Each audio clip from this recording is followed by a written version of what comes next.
Hey friends, welcome back my channel. Friends, अक्सर हम कभी घूमने जब जाते हैं कहीं तो स्मारक बना होता है। तो वहाँ पे क्या होता है, जैसे होता है कि जैसे घोड़े पे कोई शख्स बैठा होता है, वो शख्स वीर योद्धा होते हैं।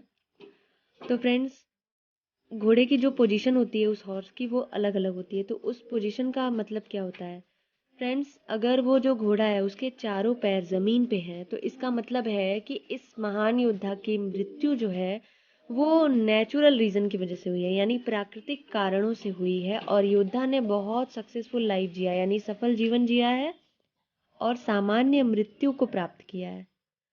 फ्रेंड्स, अगर योद्धा के घोड़ों की टांगे जो हैं, दोनों टांगे वो हवा में हैं, तो इसका मतलब ये होता है कि वो योद्धा रणभूमि में दुश्मन से युद्ध करते हुए शहीद हो गया था। और वो एक ऐसा महान योद्धा है जिसने रणभूमि में प्राण त्याग दिए थे अपने। ठीक है फ्रेंड्स।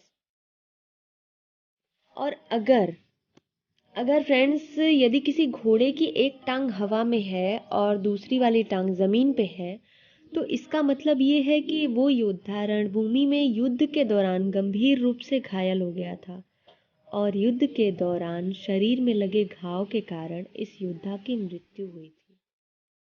इतना ही नहीं फ्रेंड्स, आज मैं आपको बताने वाली हूँ ईरान का सबसे गंदा आदमी। जी हाँ, एक आदमी आमो हासी था। वो ईरान का रहने वाला था और वो दुनिया का सबसे गंदा आदमी था। फ्रेंड्स, आफ्टर 67 ईयर्स, यानी 67 ईयर्स के बाद गांव वालों ने उसे नहलाया और उसके बाद उसकी तबीयत खराब होने लगी और वो मर गया। फ्रेंड्स, वो बहुत ही गंदा व्यक्ति था।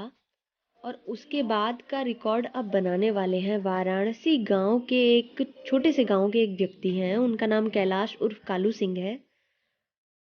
ये भारतीय शख्स हैं जो अब रिकॉर्ड बनाने वाले हैं कि जो कभी नहाए ही नहीं।